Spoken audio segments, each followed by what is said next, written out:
الحمد لله نحمده ونستعينه ونستغفره ونؤمن به ونتوكل عليه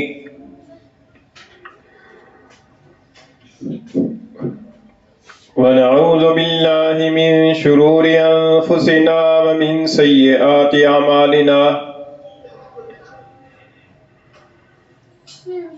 من يهده الله فلا مضل له ومن يضلله فلا هادي له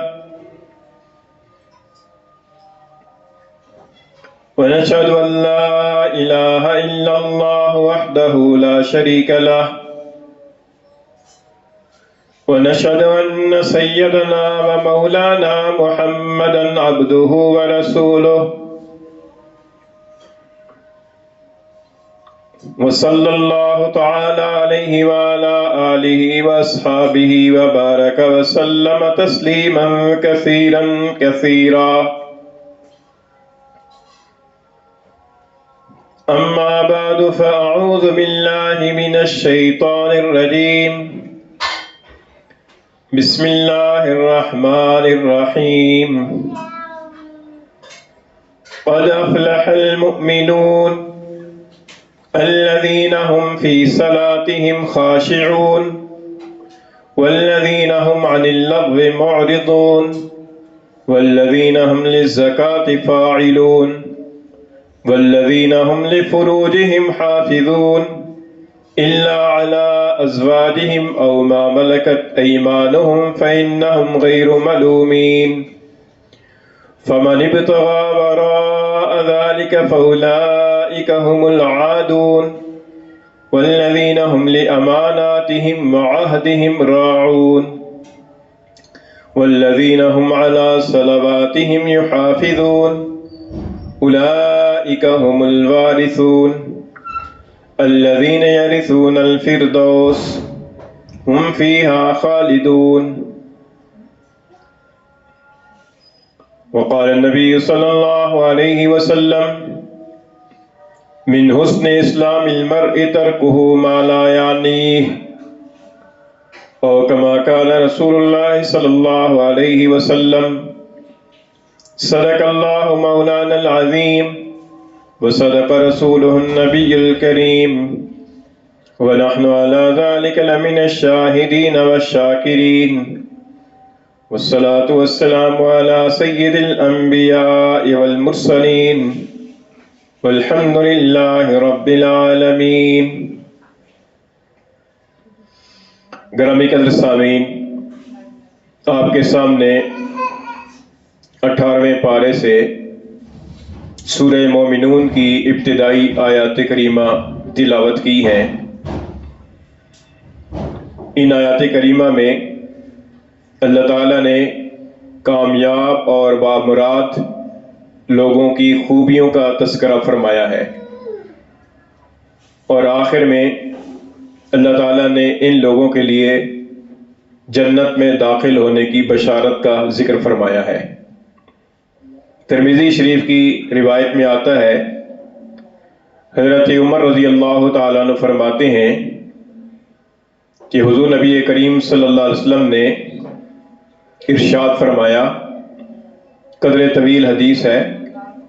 آخر میں حضور نے فرمایا کہ میرے اوپر چند آیات نازل کی گئی ہیں،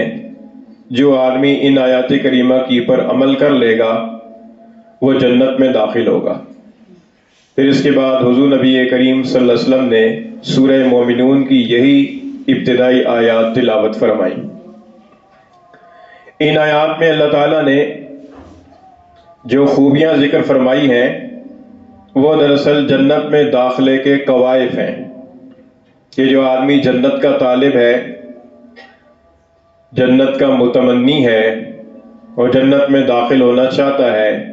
اسے چاہیے کہ وہ دنیا کی اس زندگی کے اندر اپنے اندر یہ خوبیاں پیدا کرنے کی کوشش کرے. ان میں سے ابتدا کے اندر سب سے پہلی آیت کریمہ میں اللہ تعالیٰ نے فرمایا کہ قد افلح المومنون، اہل ایمان کامیاب ہو گئے. اس میں یہ بتایا کہ کامیابی مال و دولت میں نہیں ہے، کامیابی حکومت اور سلطنت میں نہیں ہے، کامیابی عہدوں میں نہیں ہے، کامیابی حسن و جمال میں نہیں ہے، بلکہ کامیابی ایمان میں ہے۔ آخرت کے اندر جو فیصلہ ہوگا وہ فیصلہ ایمان کی بنیاد پر ہوگا۔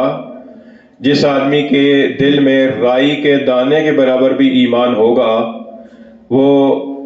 ہمیشہ کے لیے جہنم کے اندر نہیں رہے گا، کسی نہ کسی وقت میں جہنم سے نکال کر جنت میں داخل کر دیا جائے گا۔ لیکن جو آدمی ایمان سے محروم گیا اور اس کے دل میں رتی برابر بھی ایمان نہیں ہوگا تو وہ ہمیشہ کے لیے دوزخ میں رہے گا۔ اب دنیا کے اندر خواہ وہ بادشاہ رہا ہو جیسے فرعون رہا، نمرود رہا، دنیا کے اندر خواہ وہ مالدار رہا ہو جیسے قارون مالدار رہا ہے، دنیا کے اندر خواہ وہ خوبصورت اور حسن و جمال والا رہا ہو جیسے ابو لہب رہا ہے، دنیا کے اندر خواہ وہ کیسا ہی سردار رہا ہو، لیکن آخرت کے اندر کامیابی کا جو فیصلہ ہے وہ ان دنیاوی چیزوں کی بنیاد پر نہیں ہوگا کہ چلو یہ آدمی دنیا کے اندر بڑے اچھے عہدے کی پر رہا ہے، دنیا کے اندر یہ حکمران تھا، دنیا کے اندر یہ مالدار تھا، دنیا کے اندر یہ حسن و جمال والا تھا، دنیا کے اندر یہ قوم اور قبیلے اور جتھے والا تھا۔ یہ چیز نہیں دیکھی جائے گی، بلکہ یہ دیکھا جائے گا کہ اس میں ایمان بھی ہے یا نہیں ہے۔ تو اس لیے ایمان بڑی دولت ہے۔ اللہ تعالیٰ نے چونکہ ہمیں ایمان اپنے گھروں کے اندر ماں باپ کی گود کے اندر عطا فرما دیا ہے، اس لیے ہمیں اس کی قدر نہیں ہے۔ ہمیں اس ایمان کی دولت کی قدر کرنی چاہیے اور ایمان کی اس نعمت کی پر اللہ کا شکر ادا کرنا چاہیے، اور ایمان کی اس نعمت کے اندر اضافے اور تکمیل کی کوشش بھی کرنی چاہیے اور اللہ تعالیٰ سے دعا بھی کرنی چاہیے۔ اہل اللہ حضرات کو یہی بات پریشان کیے رکھتی ہے کہ معلوم نہیں کہ خاتمہ کس سال پر ہوتا ہے، کیونکہ انما الاعمال بالخواتیم کہ اعمال کا دار و مدار تو خاتمے پر ہے۔ خاتمے کے وقت تک ایمان کو سنبھال کر رکھنا اور ایمان کو محفوظ رکھنا اور دنیا سے جاتے وقت میں ایمان کو ساتھ لے کر جانا، یہ بڑی کامیابی ہے۔ دنیا کے اندر بسا اوقات انسان مومن ہوتا ہے، مسلمان ہوتا ہے، مسلمانوں کے اندر اس کا شمار ہوتا ہے، مسلمانوں کے معاشرے کے اندر وہ رہتا سہتا ہے، مسلمانوں جیسے اعمال کرتا ہے، لیکن مرتے وقت میں خدا نہ خواستہ وہ ایمان سے محروم ہو گیا تو پھر وہ ہمیشہ کے لیے ناکام ہو گیا۔ اور اگر کوئی آدمی مرتے وقت ایمان کے ساتھ دنیا سے گیا تو وہ ہمیشہ ہمیشہ کے لیے کامیاب ہے۔ تو اس لیے اس بات کی کوشش میں رہنا چاہیے کہ ایمان اپنا کامل ہوتا رہے اور ایمان قوی اور مضبوط ہوتا رہے اور مرتے وقت تک ایمان پر آدمی ثابت قدم رہے۔ اس کے لیے جہاں پر یہ ضروری ہے کہ آدمی اعمال کرے، اچھے اعمال سے ایمان کو تقویت ملتی ہے، برے اعمال سے ایمان کے اندر کمزوری پیدا ہوتی ہے، اچھے اعمال کرے، برے اعمال سے بچے، اور وہاں ساتھ ساتھ اللہ تعالیٰ سے اپنے لیے دعا بھی کرتا رہے۔ ایک کتاب کے اندر حسن خاتمہ کا ایک عمل پڑھا ہے، کئی اعمال ذکر کیے ہیں حسن خاتمہ کے لیے کہ آدمی کا خاتمہ اچھا ہو جائے اس کے لیے کیا کیا اعمال کرنے چاہیے۔ ایک آسان سا عمل ایک کتاب کے اندر پڑھنے میں آیا ہے، وہ یہ ہے کہ جب بھی اذان ہو تو اذان کا جواب دیا جائے، اور اذان کا جواب دینے کے بعد پھر اذان کے بعد کی جو دعا ہے وہ دعا پڑھی جائے، کیونکہ اس دعا کے اندر حضور نبی کریم صلی اللہ علیہ وسلم کے لیے وسیلہ کی دعا ہے، اور حضور نے فرمایا ہے کہ جس نے میرے لیے وسیلہ کی دعا کی قیامت کے دن میں اس کے لیے سفارش کروں گا۔ تو حضور نبی کریم صلی اللہ علیہ وسلم نے جب سفارش کا وعدہ فرمایا ہے تو یہ اس بات کی علامت ہے کہ اس آدمی کا خاتمہ اچھا ہوگا، کیونکہ ظاہر ہے کہ ایمان پر خاتمہ ہوگا تو پھر نبی کریم صلی اللہ علیہ وسلم کی سفارش نصیب ہوگی۔ تو بزرگوں نے فرمایا کہ آدمی کو اہتمام کرنا چاہیے کہ اذان کا جواب دے اور اذان کے بعد کی دعا پڑھے، اور پھر اذان کا جو عملی جواب ہے نماز پڑھنا اس کے اوپر آئے۔ تو یہ کامیابی کی اور حسن خاتمہ کی ایک تدبیر ہے۔ تو اللہ تعالیٰ نے فرمایا کہ کامیابی، ایسی کامیابی کہ جس کے بعد ناکامی کا کوئی خطرہ نہ رہے، اس کو فلاح کہتے ہیں، وہ اہل ایمان کے حصے میں آئے گی۔ پھر فرمایا کہ الذین ہم فی صلاتہم خاشعون، اہل ایمان جو کامیاب ہوں گے تو صرف ایمان ہی نہیں بلکہ اس کے ساتھ ساتھ یہ بھی ضروری ہے کہ وہ اپنی نمازوں کے اندر خشوع کرنے والے ہوں۔ نمازیں بھی پڑھیں گے تو خشوع کریں گے، ظاہر ہے کہ جو نماز ہی نہیں پڑھے گا تو اس کے اندر تو خشوع کی صفت کیسے آئے گی؟ کہ خشوع کی صفت تو نماز کے اندر ضروری ہے کہ آدمی نماز پڑھے اور نماز کے اندر خشوع کرنے والا ہو۔ تو اس کے لیے یہ ضروری ہے کہ آدمی نمازی ہو،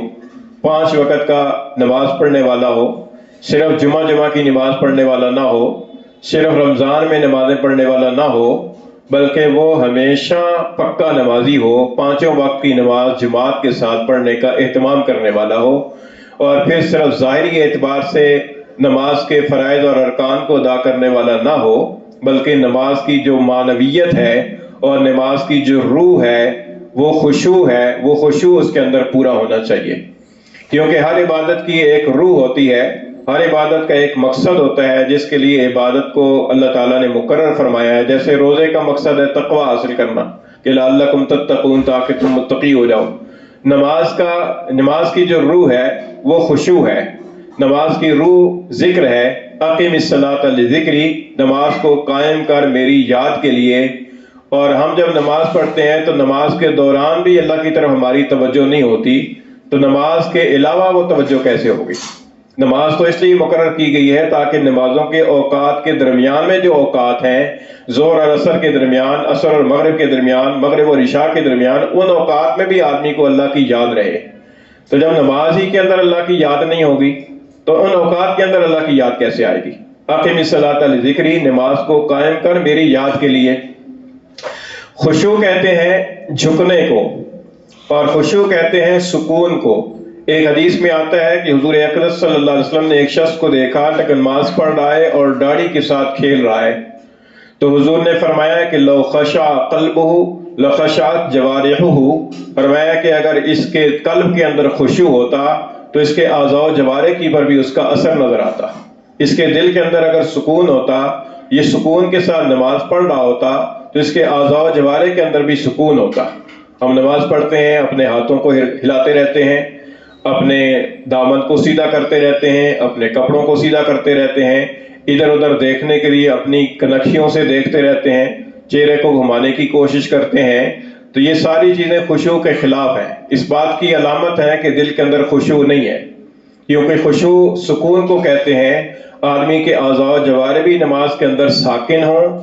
صحابہ کرام ایسے نماز پڑھتے تھے کہ پرندے ان کے سروں پر آ کر بیٹھ جاتے تھے، یعنی اس قدر ساکن ہوتے تھے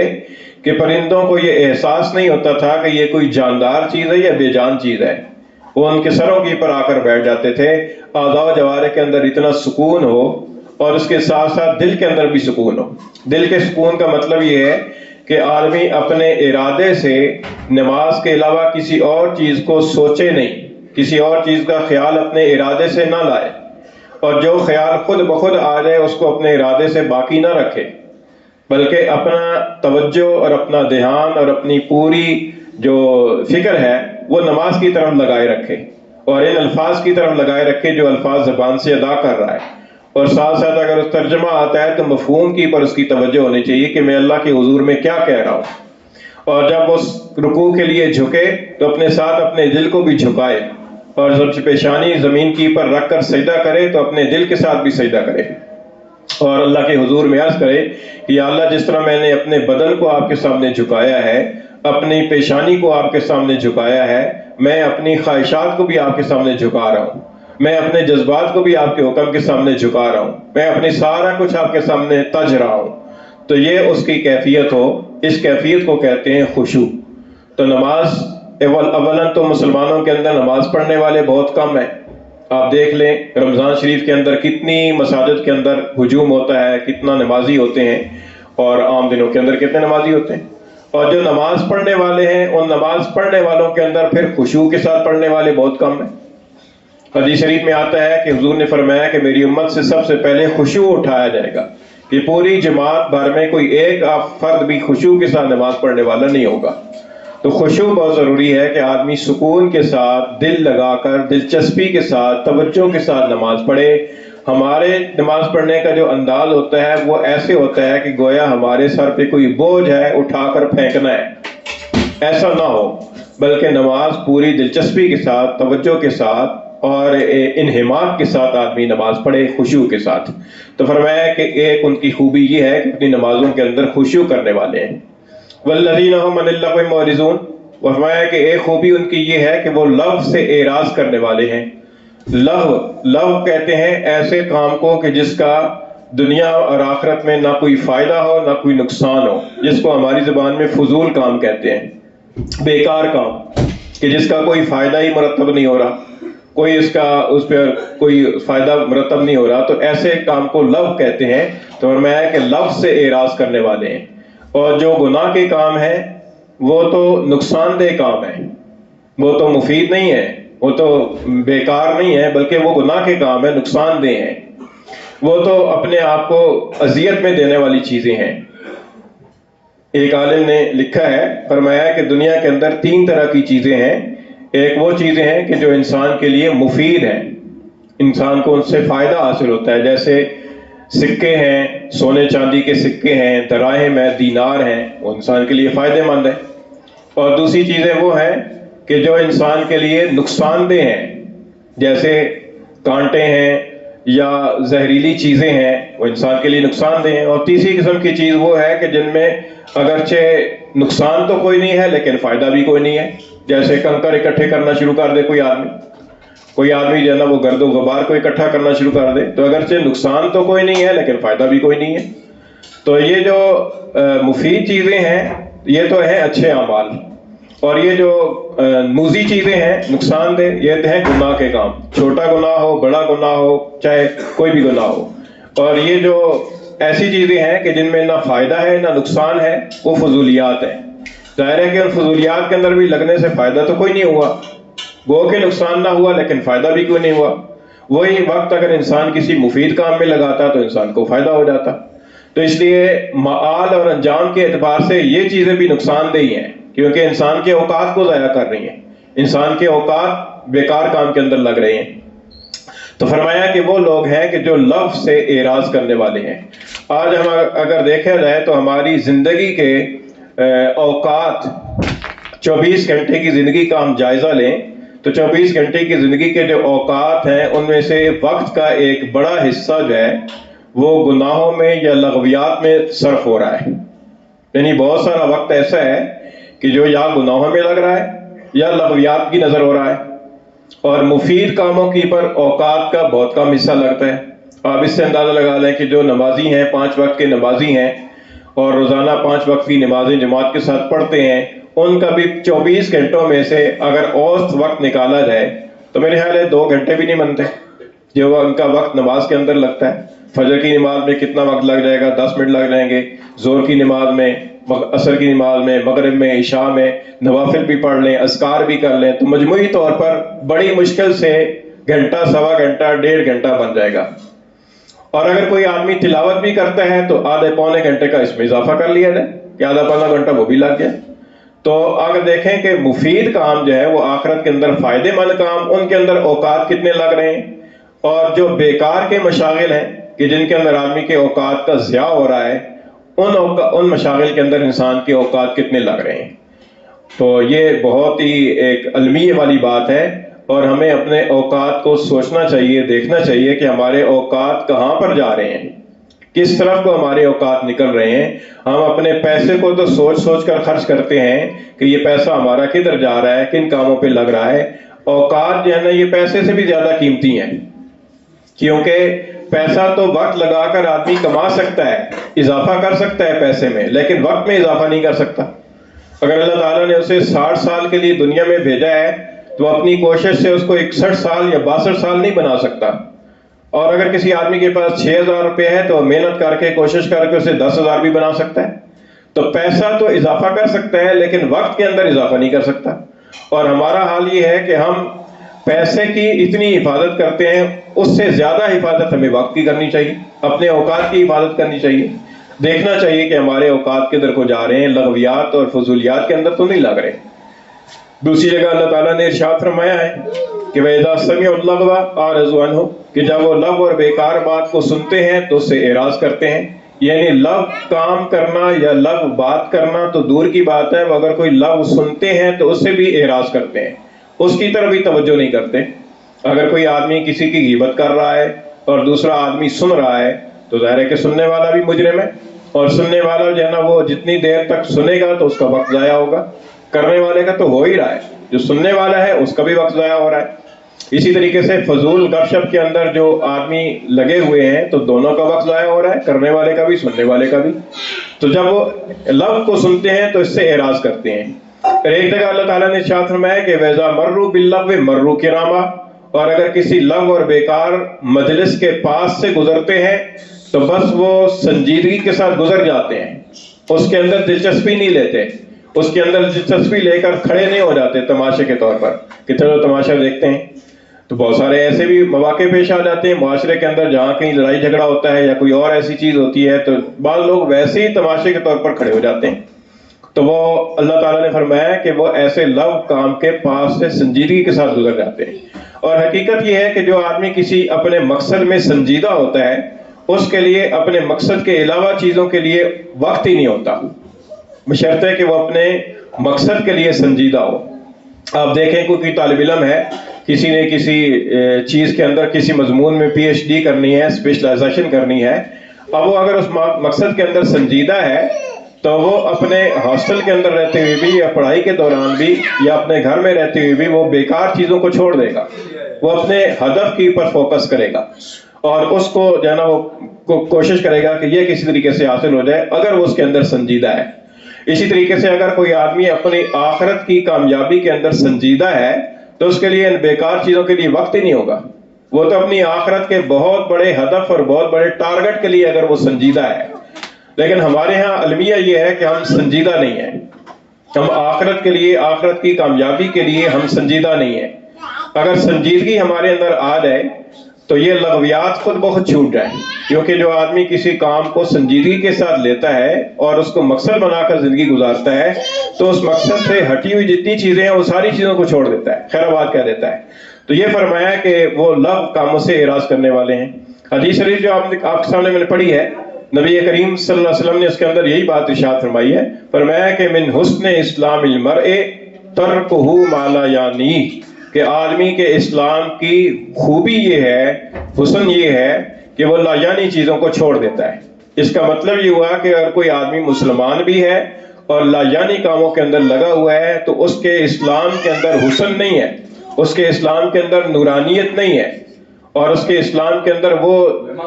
وہ چیز نہیں ہے کہ جو چیز مطلوب ہے اور جو چیز ہونی چاہیے۔ تو صرف مسلمان ہونا کافی نہیں ہے، بلکہ مسلمانوں کے اندر بھی اچھا مسلمان بننے کی کوشش کرنی چاہیے کہ آدمی اچھا آئیڈیل مسلمان بنے۔ ہم آئیڈیل تاجر بننے کی کوشش کرتے ہیں، آئیڈیل جو ہے نا وہ جو ہے ملازم بننے کی کوشش کرتے ہیں کہ ہمارا بعض کی نظروں کے اندر اچھا مقام بن جائے، لیکن آئیڈیل مسلمان ہونے کی کوشش نہیں کرتے کہ ہم مثالی مسلمان بنیں۔ تو مثالی مسلمان بننے کے لیے فرمایا حضور نے کہ آدمی کے اسلام کا حسن یہ ہے کہ آدمی لغویات سے کنارہ کش ہو جائے، لغویات کو چھوڑ دے، کیونکہ اسلام کے حسن کے اندر اس چیز کو دخل ہے۔ تو اس لیے اللہ تعالیٰ نے فرمایا کہ یہ جو کامیاب لوگ ہیں، ان کامیاب لوگوں کی نشانیوں میں سے ایک نشانی یہ ہے اور ان کے قوائف میں سے ایک شرط یہ ہے، فرمایا کہ وہ لغو باتوں سے اعراض کرنے والے ہیں۔ تو ان چیزوں کو ہمیں کوشش کرنی چاہیے، اپنے ایمان کو کامل کرنے کی کوشش کرنی چاہیے، اپنی نمازوں کے اندر خشوع اور سکون کے ساتھ نماز پڑھنی، جلد بازی نہیں کرنی چاہیے۔ بعض لوگوں کو بڑی جلد بازی ہوتی ہے، وہ امام سے بھی آگے بڑھنے کی کوشش کرتے ہیں، کیا فائدہ اس کا؟